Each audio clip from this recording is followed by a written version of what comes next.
श्रावण सोमवार व्रत कथा। श्रावण सोमवार की कथा के अनुसार अमरपुर नगर में एक धनी व्यापारी रहता था।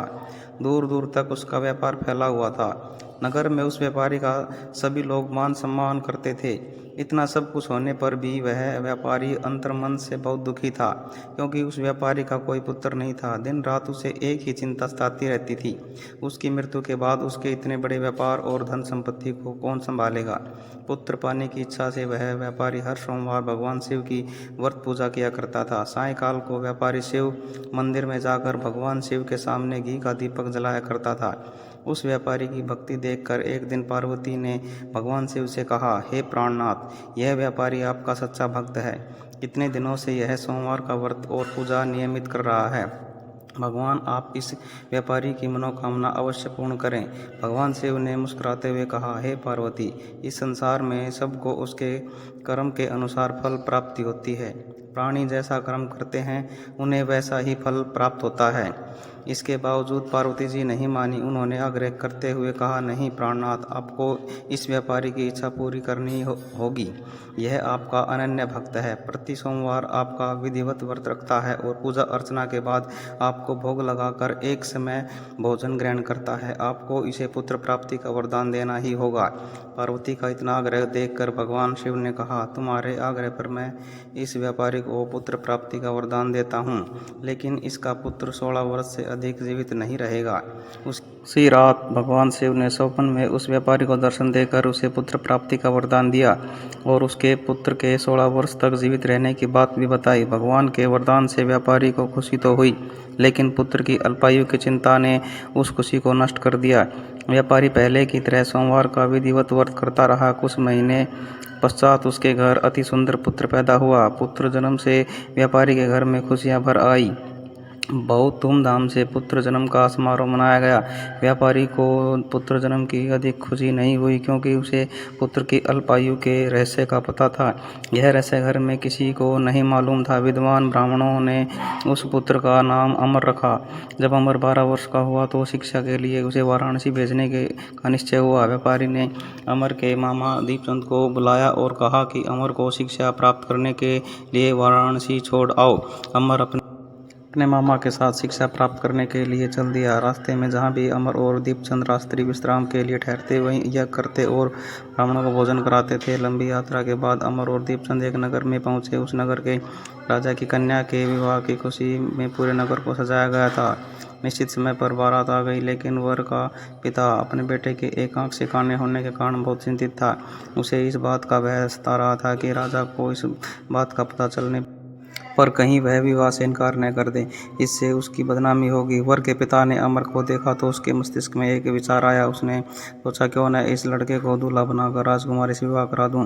विवाह के बाद उसको धन देकर विदा कर दूंगा और राजकुमारी को अपने नगर ले जाऊंगा। वर के पिता इसी संबंध में अमर और दीपचंद से बात की। दीपचंद ने धन मिलने की लालच में वर के पिता की बात स्वीकार कर ली। अमर को दूल्हे के वस्त्र पहनाकर राजकुमारी चंद्रिका से विवाह करा दिया। राजा ने बहुत सा धन देकर राजकुमारी को विदा कर दिया। अमर जब लौट रहा था तो सच नहीं छिपा सका और उसने राजकुमारी की ओढ़नी पर लिख दिया, राजकुमारी चंद्रिका, तुम्हारा विवाह तो मेरे साथ हुआ था। मैं तो वाराणसी में शिक्षा प्राप्त करने जा रहा हूँ। अब तुम्हें जिस नवयुवक की पत्नी बनना पड़ेगा वह आँख सा काना है।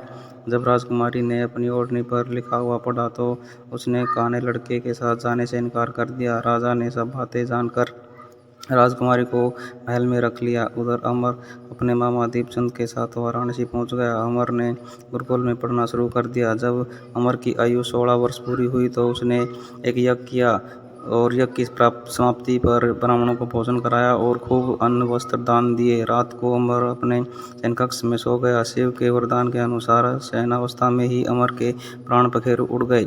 सूर्योदय पर मामा अमर को मृत देखकर रोने पीटने लगा। आसपास के लोग भी एकत्रित हो दुख प्रकट करने लगे। मामा के रोने विलाप करने के स्वर समीप से गुजरे हुए भगवान शिव और माता पार्वती ने भी सुने। पार्वती जी ने भगवान से कहा, प्राणनाथ, मुझसे इसके रोने के स्वर सहन नहीं हो रहे, आप इस व्यक्ति के कष्ट दूर करें।